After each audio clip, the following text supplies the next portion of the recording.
From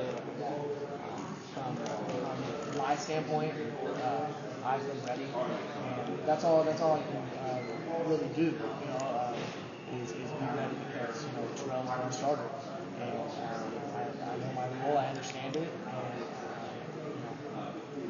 it involves me being prepared and being ready and helping out the team as much as possible. So, what's the enthusiasm of it?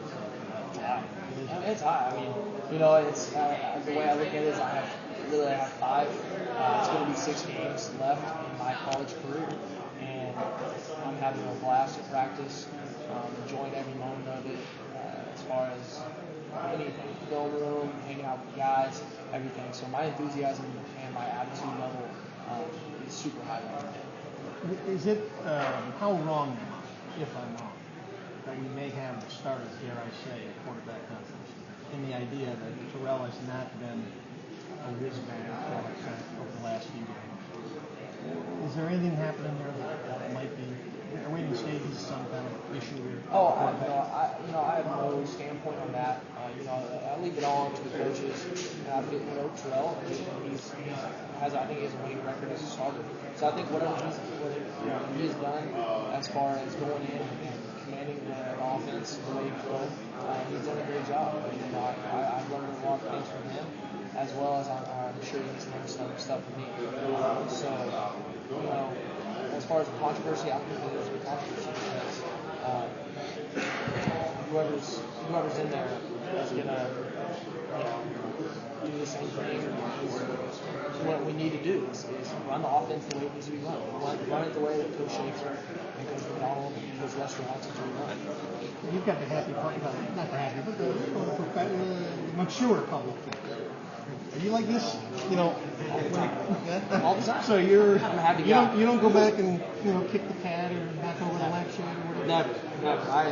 I've always been a positive person, and I feel like my college career has shaped me into that kind of person. And that's the way I was raised. Whenever if there ever is a down moment, which there is from time to time, it doesn't last long. I lean on my family and loved ones to help me and support. And someone that's been really good and helped has been Coach Lester.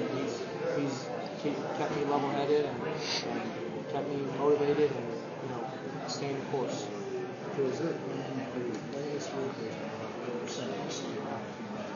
Yeah, I have no idea. Like I said, I leave it up to coaches. If I do get in there, like I said, I gotta be ready. So I don't know.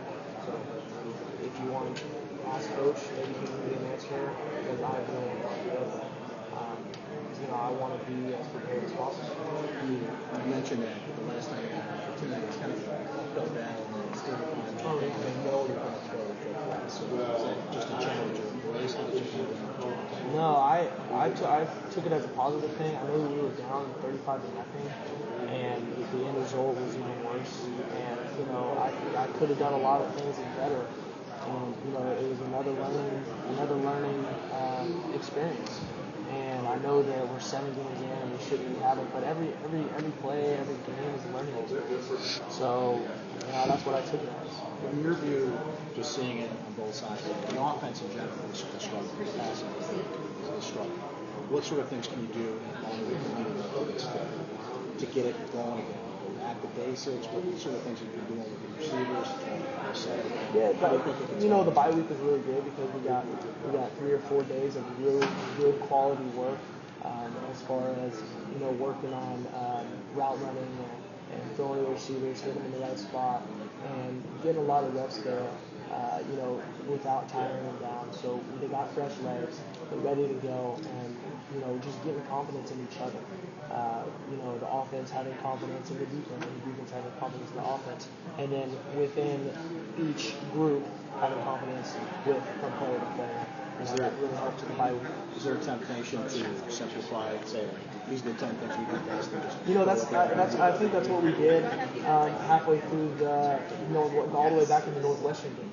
And we threw for a lot of yards as a team in the Northwestern game. I think what worked there, we kind of carried on, and as far as simplifying, we have done that as far as as well as some other plays situationally that you haven't had before. Drew, is the 56-0 kind of vanished, or has that been gnawing at everybody for these 12 days? It comes up. It came up today. You can't forget about that. I mean, that's a tough loss. I've definitely never been on the zero end of it, and a lot of these players haven't either. Terrel spoke of it too. He's never been on the zero end of a 56-0 loss, and it hurts. It stings. Going into a bye week, it lasts even longer. But really, the way that we've been viewing it is a teaching point. Hey, we don't want that again. We can't let that happen. Here are the things that we did bad that we cannot do again to swear that result doesn't happen. Because if there's a couple plays in there that we could have done differently as an offense as a whole to where the game changes. Momentum's a huge thing in football. Especially they're playing at home. We have to create our own energy, and I feel like that really didn't happen on the sideline. Everything. The attitudes of people like me, I don't know if I used it, but maybe my colleagues said, embarrassing, humiliating words like that. Did those words fit? There's no doubt. I mean, it was an embarrassing loss. You got to hand it to Georgia Tech. They have a great offense, and they stuck it to us. And their defense, they played really sound football and very disciplined. You can tell that they're coached very well, and they had some great players up front that got after us at the quarterback position and made it tough for us. So you got to hand it to them. They did a heck of a job. For what have you seen so far? I know you haven't seen everybody. You've seen the top end of the ACC, Clemson, you've seen NC State, a few teams. Having sit in Oklahoma, seeing Big 12 football, tasting the ACC, how would you compare and contrast to seeing the 12? I've always thought the ACC to be, one of the best conferences in the nation. Obviously the SEC that's undisputable, having won 7 straight national championships. Who's behind that? I always think that the Big 12 and the ACC, you could flip-flop either one of those. So having seen the type of, Florida State's coming up, the Clemson that we played, I mean, great talent. And, feel like any ACC team can compete with any other conference, any other team in any other conference. So, it's really interesting to have gone from the Big 12 to the ACC. But the style of offenses, recently how they've evolved is not very much different. Thanks.